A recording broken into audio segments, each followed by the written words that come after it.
পাক রাসূল 16 কিংবা 17 মাস বাইতুল মাকদাসের দিকে ফিরে নামাজ আদায় করেছেন। কতদিন বললাম? 16-17 মাস। একটা কথা বলেন না জি, একটা কথা বলেন। 16-17 মাস কি হয়েছে? বাইতুল মাকদাসের দিকে ফিরে তিনি নামাজ আদায় করেছেন। কিন্তু আল্লাহ পাক রাসূলের ইচ্ছা ছিল যে আল্লাহ যেন এই আপনার কাবা যেন মানে বাইতুল্লাহর দিকে হোক, কিবলা যেন বাইতুল্লাহর দিকে হোক, এটা আল্লাহ পাক রাসূলের ইচ্ছা। যাও আল্লাহর নির্দেশে যাও কি হলো আপনার ওই বাইতুল্লাহ আপনার কেবলা বাইতুল্লাহর দিকে হলো। কতদিন নবীজি হিজরত করে যাওয়ার পরে নামাজ পড়েছেন? 16-17 মাস সাহাবীদেরকে নিয়েই তিনি পড়েছেন। তো ওই যেই সময় মানে কেবলাটা চেঞ্জ হলো সে সময়টি ছিল আসরের সময়। আল্লাহ পাক রাসূল একটা দলকে নিয়ে একটা জামাতকে নিয়ে আল্লাহ পাক রাসূল তিনি আসরের নামাজটা আদায় করলেন। তো নবীজি আদায় করলেন, আচ্ছা বলেন তো ভালো করে শুনবেন। নবীজি আমার যখন বললেন যে এটা আমার জন্য আশা কিংবা এটা আমি চাইছি কেবলাটা চেঞ্জ হয়ে আপনার বাইতুল্লাহর দিকে হোক, কেননা 16-17 মাস নবীজি বাইতুল মাকদাসের দিকে ফিরে নামাজ আদায় করেছেন। কাকে বলে ভালোবাসা? নবীর অনুসরণটা কাকে বলে? এই হাদিসটা থেকে এর এক ডালিয়ার মানুষ আশা করি আপনার জ্ঞান হবে, আপনাকে বাজে কথা শোনাতে আসেনি। তো এই আল্লাহ পাকের রাসূল বলছেন আসরের সময়তে ঘোষণা হলো আমি নবীজি একটা দলকে নিয়ে কেবলাটাকে যখন আল্লাহর তরফ থেকে চেঞ্জ হলো, যখন ঘোষণা হয়ে গেল, আমি আসরের নামাজটাকে আমি ওই কি করলাম কাবার দিকে অর্থাৎ বাইতুল্লাহর দিকে আমি মুখটাকে ফিরে নামাজ করলাম। এটা ছিল আসরের সময়। তখন এবার যখন আপনার 4 রাকাত নামাজ পড়া হয়ে গেল, ওই সময় ঠিক যেন যেই লোকগুলো যেই সাহাবা নবীর পিছনে নামাজ আদায় করলেন কেবলাটাকে চেঞ্জ হওয়া যাওয়ার পর, তখন ওই একজন ব্যক্তি আসলেন। আর আসার পরে তার বাড়ি যাবে, তো তার বাড়ি যেতে গেলে সামনে একটা মসজিদ পাওয়া যায়। মসজিদটাকে দেখলো, তো দেখছে যে একদল মানুষ তারা কি করে, তারা আপনার এখনো পর্যন্ত আপনার বাইতুল মাকদাসের দিকে ফিরে তারা নামাজ আদায় করছে। হাদিসে এসেছে ফামাররা আলা মসজিদিন ওয়া হুম রাকিউন, আমি ওই ব্যক্তিটা যখন মসজিদের গোড়ালে দিয়ে গেলাম তখন এক নজর তাকালাম, তো দেখছি তারা বাইতুল মাকদাসের দিকে তারা নামাজ আদায় করছেন।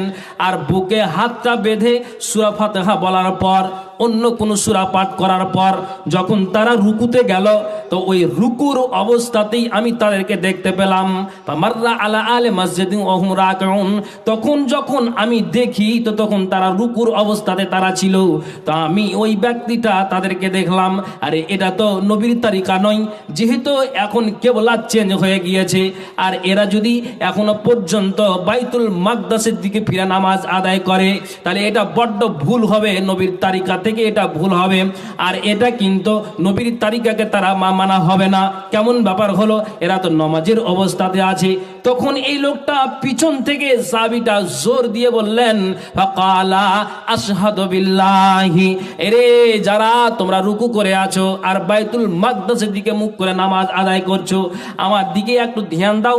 যদিও নামাজে কোনো ধ্যান চলবে না, শুধু আল্লাহরই গুণগান গাও, সাজদা করো, রুকু করো, ঠিকঠাক যাও।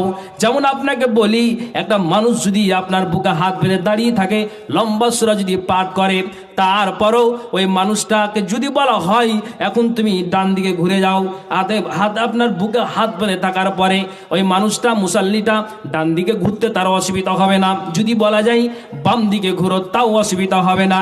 কিন্তু যখন রুকুতে যাবে তখন ঘোরাটা একটু অসম্ভব হয়, একটু কষ্টকর হয়।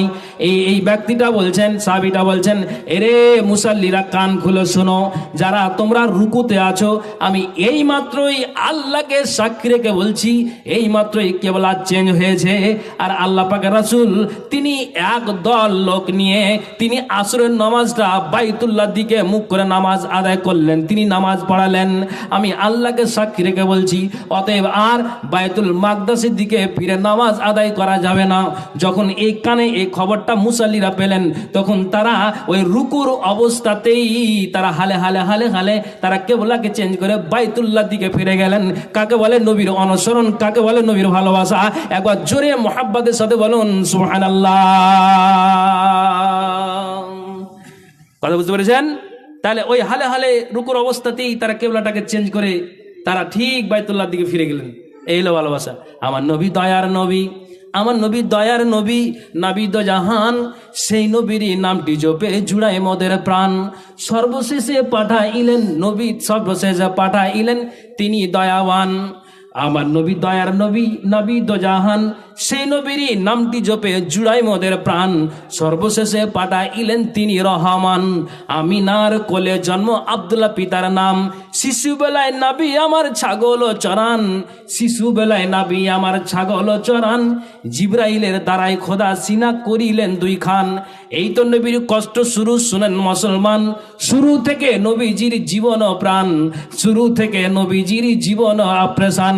আমার নবী দয়ার নবী, নবী দোজাহান, সেই নবী নামটি জপে জুড়াই মোদের প্রাণ। ভাই একবার বলেন তো সুবহানাল্লাহ ওয়া বিহামদিহি সুবহানাল্লাহিল আযীম। আচ্ছা, আপনার কি বিরক্ত লাগছে নাকি? অসুবিধা হচ্ছে কি? আচ্ছা, হ্যাঁ, একটু একটু আশ্চর্য হয়ে না। আরেকটা আপনাকে হাদিস শোনাবো। এখানে যারা বুড়ো মানুষরা আছেন একটু ভালো করে শুনবেন। কি হাদিস? খুব ভালো করে শুনবেন। একটা লোক, মানে একজন সাহাবী, এত বয়সের ভরে নুজ্জ হয়ে গিয়েছে। দেখেন নবীর তারিকাতে তারা চলেছে কিভাবে, আমি এটাই আজকে বুঝাচ্ছি আপনাদেরকে। তো এই লোকটা গিয়ে সাহাবীরা বলছে, আল্লাহ পাকের রাসূল, একটা কথা আপনাকে আমি জানার জন্য এসেছি। কি কথা? বলছে, আল্লাহ পাকের রাসূল, আমার শরীরটা দেখছেন, আমি আমার গাটাকে হিলাতে পারি না। আমি নামাজ পড়ি, তা আমি নামাজ পড়তে আমার অসুবিধা হয়। আমি একে বসে পড়তে হয়, কোনো সময় শুয়ে পড়তে হয়। আমার দ্বারা দিয়ে নামাজ ইবাদত করাটা অসম্ভব হয়ে যায়। কে বলছেন? এত একটা বৃদ্ধ বয়স্ক মানুষ গিয়ে আল্লাহ রসুলকে এই নালিশটা জানালেন, নবীজি গো, আমার দ্বারা দিয়ে রুকু আর সাজদা করা অসম্ভব হয়ে যায়। দেখবেন একটা মানুষ যদি বুড়ো হয়ে যায়, তাহলে দু পায়ে চলার তার অসুবিধা হতে গেলে তখন আর একটা পায়ের সাহারা নিতে হয়, তার মানে লাঠি নিতে হয়। তেমনি যেন ওই নবীজিকে বলছেন, আল্লাহ পাকের রাসূল, আপনি আমাকে এমন একটা আমলের কথা বলে দিন, ওই আমলটা যেন আমি করতে পারি, আর ওই আমলটা করে আমার পক্ষে যেন সহজ হয়। কোনো মায়েরা যদি বৃদ্ধ, আপনার বৃদ্ধা মাতা থাকেন, কোনো নানি থাকেন, দাদি থাকেন, তাহলে হাদিসটার দিকে আপনারা খেয়াল করবেন।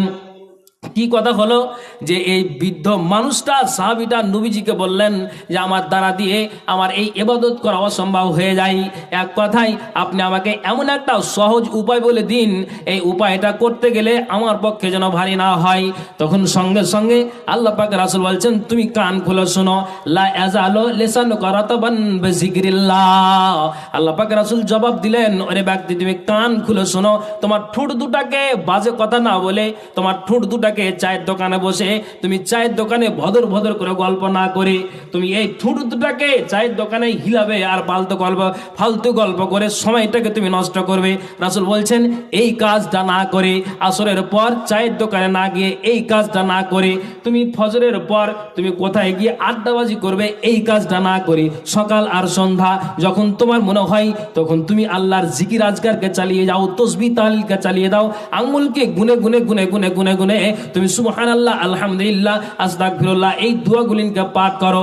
একটা মানুষ যদি এই দোয়াগুলিনকে পাঠ করে, তোমার গাটাকে হিলাতে হবে না, শরীরকে হিলাতে হবে না, মাথাটাকে হিলাতে হবে না, শুধু ঠোঁট দুটাকেই হিলাবে আর আল্লাহর জিকির আজকার করবে। যাও, এই কাজটা করতে গেলে আর তোমার পূর্বের আমল যদি সঠিক হয়, অবশ্যই আমি নবী মুহাম্মদ জানিয়ে দিলাম, আল্লাহর জান্নাতে প্রবেশ করবে। একবার জোরে বলুন সুবহানাল্লাহ। তাহলে নবীর তারিকায় যদি এই কাজগুলো করি, তাহলে আপনি বলুন, তাহলে নবীর তারিকায় চলা হলো, নবীকে ভালোবাসা হলো, নিয়ম কানুনকে মেনে চলা হলো। একটু কথা দিয়ে বলেন মালমতো ইনশাআল্লাহ, বলেন ইনশাআল্লাহ, ইনশাআল্লাহ। তাহলে এই নিয়ম, এই বিধান, এই কানুনকে আমাকে আর আপনাকে মেনে নিতে হবে। জি।